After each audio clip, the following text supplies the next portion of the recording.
sebagai contoh kenari persilangan yang bagus itu seperti apa. Oke, Mas, kalau yang intensif itu seperti apa, Mas? Yang mana? Nah, ini yang buff. Ini sampel yang buff, Bos.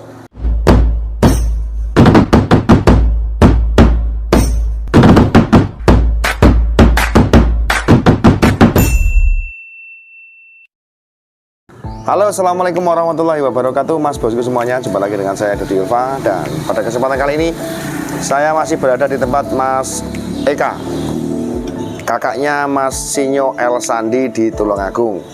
Mas Sinyo El Sandi itu adalah seorang pemain Yorkshire yang ada di luar negeri, yang selalu mencari materi-materi bagus yang ada di luar negeri sana dikirim ke Indonesia. Jadi pada kesempatan kali ini saya baru bangun, Bos, baru bangun tidur. Tadi sempat tidur sebentar. Dikasih tempat sama Mas Eka, matur nuwun Mas Eka. Sam-sam ya. Dan sore ini kita akan bikin konten, yaitu mengenai persilangan kenari Yorkshire yang bagus itu seperti apa. Karena Yorkshire itu ternyata kalau kita mau gali ilmunya, itu ternyata dalam banget ya.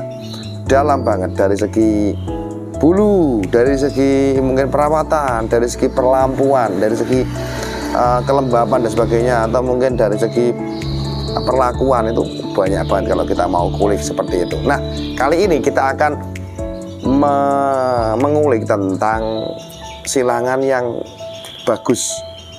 Kalau ini sumbernya dari Mas Sinyo El Sandi, bahwa beliaunya itu juga sudah pernah membuat konten ini di luar negeri sana. Jadi bedanya bulu tebal dan bulu tipis,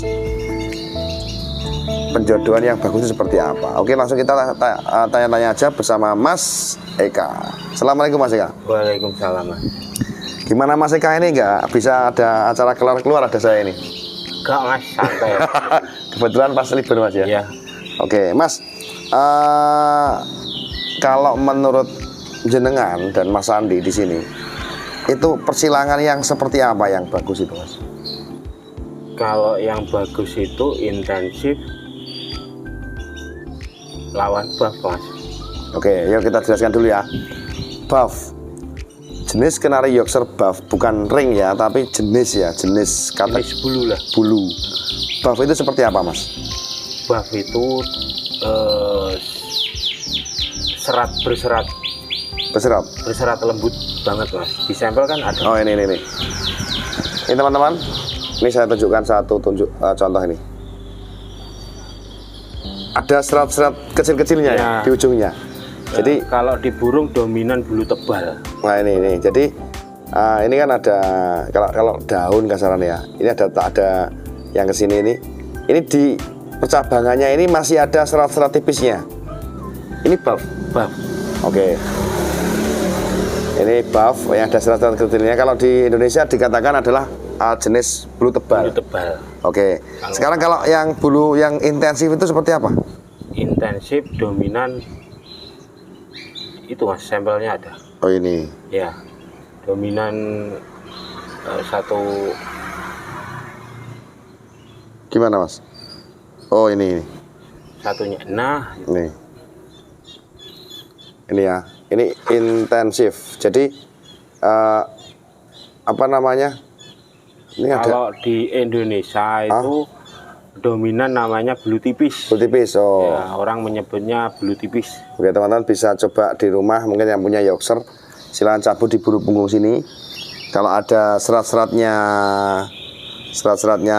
kecil-kecil, ada dari percabangan itu kecil-kecil, ada yang lembut-lembut, itu masuknya buff. Iya, benar. Kalau intensif itu yang dia meskipun ada tapi jarang. Iya, oke. Bisa dikatakan kalau gampangannya coro Jawa nih ya. Coro Jawa nih, ngomong Jawa ki ngono ya. Emang luar negeri kan betul-betul harus dilihat betul, kalau perlu di mikroskop. Kalau luar negeri kan gitu Mas. Lek kita kan orang Jawa kan biasanya golek simple, awangan mawon. Oh, awangan itu ya, ilmu awangan nek wong Jawa hebatnya di situ, Bos. Jadi iso ngawang, iso mangane sing jenenge rawang kene tekan ndi iso. Wong Jawa itu. Oke, langsung aja kita lihat ya sampelnya seperti apa tentang bulu buff dan intensif. Yuk kita lihat dan nanti pengaruhnya apa gitu. Karena nanti katanya sih ada pengaruhnya gitu ya. Kita harus belajar itu, jangan wah ini cetak big jadi ini big ya, oke bisa produksi Mas ya. Bisa. Tapi nanti pasti ada minus istilahnya. Itu kemungkinan minusnya di situ. Kemungkinan ada cacat. Ya, ada sesuatu yang akan terjadi.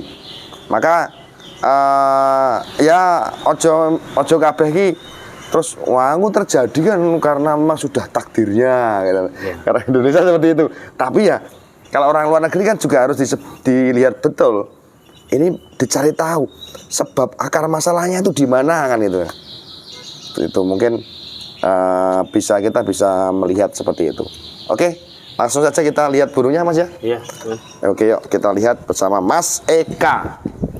Silahkan yang mau main-main ke sini, mau mampir area Tulungagung, Jawa Timur, Kediri, Madiun, Ponorogo, Surabaya, Sidoarjo, oke tenan, Madura. Monggo yang mau cari bahan apa namanya YSL, anaknya dari Mas Eka, silahkan mampir langsung ke sini. Oke, di depan kita bos, itu sudah ada burung sampel-sampel yang sudah kita siapkan untuk sebagai contoh. Kenari persilangan yang bagus itu seperti apa. Oke Mas, kalau yang intensif itu seperti apa Mas? Yang mana Mas? Intensif, bisa ke depan itu Mas? Iya, itu aja Mas.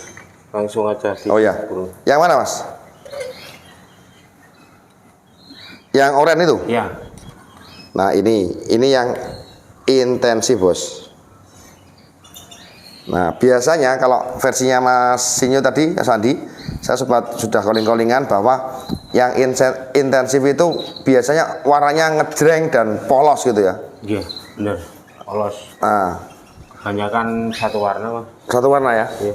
Satu warna. Jadi nek kalau dari luar negeri seperti itu. Tapi ya tetap kembali lagi teman-teman bisa cek di punggungnya, di bulunya gitu. Cek aja langsung. Kalau nggak cek langsung juga susah Mas. Oke. Kita kalau buff sama buff kan memang ada boleh, tapi masih ada toleransinya. Toleransinya. Ya, asal nggak parah. Parah. Oke. Ini intensif ya. Katakanlah di sini coro Jawa nih ini bulu tipis. Bulu tipis. Nah, sekarang yang bulu tebal yang mana Mas? Oh itu Mas. Bulu tebal, ya. Nah, ini yang buff. Ini sampel yang buff bos. Jadi teman-teman ya nek coro Jawa ini akhirnya nyimpulin ini. Oh, sing bulu tebal gitu. Tapi itu kan orang Jawa. Tapi kadang ada burung yang dia itu agak mostur, yang buff ada Mas. Ada. Nah, itu masalahnya. Jadi ada burung mostur tapi buff. Kadang-kadang mostur terus bulu tipis, kan kadang orang menganggap orang Indonesia kan wah itu bulu tipis, belum tentu. Maka dari itu teman-teman bisa lihat bulunya, kalau ada serat-serat lembut-lembutnya itu buff. Kalau yang tidak ada bahkan sedikit itu kemungkinan adalah intensif seperti itu. Itu kalau versi Mas Sinyo Elsandi. Oke, kita akan bahas bersama Mas Eka di sini. Yuk kita ngobrol lagi ya. Oke bos, kita akan ngobrolin bahwa tadi kita sudah bahas tentang yang buff sama ciri-ciri yang buff dan yang intensif. Diling-iling, buff itu sing pilih ulu tebal, intensif itu yang ulu bulu tipis. Tapi jangan sampai salah ya. Intensif kadang-kadang orang yang melihat red intensif itu warna ya. Iya, warna. Beda ya? Beda ya. Kalau bukan dari segi warna tapi dari segi bulu. Oke. Terus Mas Eka, pengaruhnya apa Mas? Pengaruh itu kalau buffnya kelewat Mas, istilahnya buff parah istilah. Nanti kalau digandeng sama buff efeknya ya kista bulu Mas. Oh, kemungkinan kista bulu. Kista bulu. Selalu atau kemungkinan ada kemungkinan besar. Besar. Iya.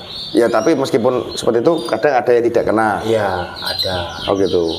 Oke, kalau misalkan ada teman-teman cari nih, misalkan misalkan wah ini ada nih buff dengan buff tapi buffnya nggak begitu parah yang satu. Bisa boleh ya? Boleh, ada istilah buff toleransi itu ada Mas.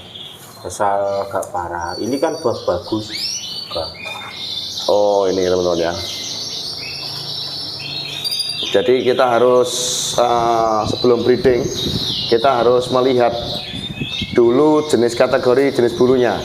Kalau buff parah ya jangan disilangkan dengan buff parah gitu ya Mas ya. Kalau buff parah dengan buff yang biasa nggak apa-apa ya Mas, toleransi.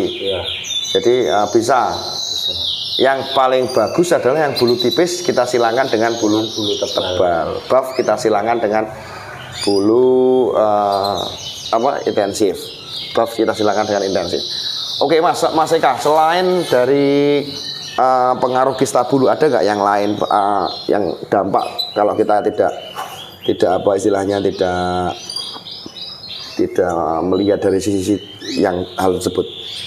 Kebanyakan kista bulu. Awalnya juga terkadang itu ada benjolan-benjolan di dalam kulit, intinya kayak gitu. Kok iso napa Mas ya kalau gitu? Nah kita juga nggak tahu Mas itu itu istilahnya mungkin apa memang gen ya?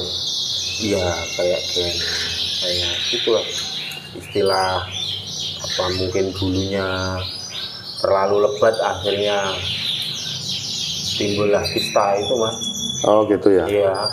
Atau mungkin kalau dari gen itu saya pernah dengar Saya Mas. pernah Mas silang bak sama bak itu anakannya kista itu tempatnya di belakang paruh. Di sini? Iya. Terus akhirnya? Binjol-binjol gitu. Terus Mas, nanti walaupun dibedah nanti tumbuh lagi. Bedah tumbuh lagi. Keluar anakan berapa waktu itu? Yang disilangkan buff dengan buff itu? Itu keluar anakan 3. 3? Ya 3 itu yang kena kista kayak gitu 1. Ya. Oke. 1. Jadi yang lain enggak ya? Yang lain enggak. Nah itu ada kemungkinannya gitu ya. Takutnya kalau nanti di dalam darahnya itu nanti anaknya gitu ya. Iya Mas, benar. Oke teman-teman, kalau di logika teman-teman gini, kalau saya kemarin sempat juga ngomong sama teman-teman yang di ayam tuh masalah persilangan-silangan. Jangan mengawinkan yang dari sejenis gitu Mas ya. Nah, kalau ayam kan gitu, orang ayam. Kalau itu sih istilahnya kan kita juga belajar dari sana Mas. Dipakai monggo, ya nggak dipakai juga nggak apa-apa kan istilahnya kayak gitu. Kita mengamati seperti itu dan kita udah melakukan istilahnya juga kita udah melakukan breeding dan hasilnya pun kayak gitu Mas. Kalau memang buff digandeng buff, ternyata ada kista. Kalau cacat yang lain pernah nggak? Nggak pernah Mas. Ya warna kaki mungkin? Nggak pernah. Kalau kaki biasanya cacat di kaki itu awal waktu pasang ring Mas. Pasang ring ya? Iya, mungkin biasanya terlalu kecil. Induk. Ditarik ditarik paksa gitu. Ya. Biasanya kejadiannya kayak gitu kalau cacat kaki Mas. Oke, siap. Oke, jadi itu teman-teman ya yang harus kita ketahui. Jadi sebelum breeding, mungkin sebelum mulai ya tidak ada salahnya kita juga mengulik dari situ karena siapa sih yang nggak pengen ternakan kita itu jadi artinya sesuai yang diharapkan, seperti apa yang sudah dilakoni di ring Sinyo El Sandi di Tulungagung. Kemarin jual berapa Mas anakannya Mas? Harganya pautannya berapa? Kalau pautannya itu kemarin jual berapa? Harga per ekor saya jual gamblingan Mas. Gamblingan? Iya gamblingan. Kok bisa gamblingan maksudnya? Ya memang saya nggak mengamati dari kecil istilahnya, yang penting setelah lolos.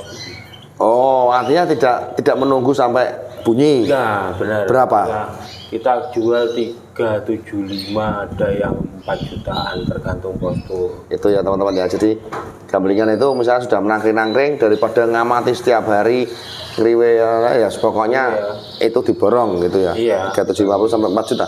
Iya sampai 4 juta. Oke, itu teman-teman ya. Jadi kita harus teliti sebelum peternak memulai, teliti milih artinya milih. Ini yang kita silangkan dengan ini kita silangkan dengan ini, itu sangat penting sekali ternyata. Dan ini baru saya tahu bersama Mas Sinyo El Sandi sama Mas Eka ini ternyata ilmunya seperti itu. Itu aja mungkin yang bisa kita ulas dari persilangan kenari yang bagus yang diterapkan di luar negeri. Iya. itu dari Itali, dari Jerman, semuanya kayak Sama. gitu, kayak gitu Iya, ya. Mas. Oh, Memang dari sananya memang kayak gitu Mas, mereka berhasil semua kan juga di mereka kan lebih dulu mendalami dulu tuh Mas, daripada di kita kan. iya. Kalau kita kan bakat alam, gitu. Ya, Bakat alam, wah seperti ini berhasil, ternyata berkui benda, zong. Oke, itu ya teman-teman ya, yang bisa kita ulas. Terima kasih Mas Eka. Mungkin lanjut konten berikutnya, nanti akan kita bahas lagi yang lebih dalam. Nah, longgar bos, ini wong bos ini tadi tak anu ini, tak sandra di kandang ini, tak kemana-mana ini.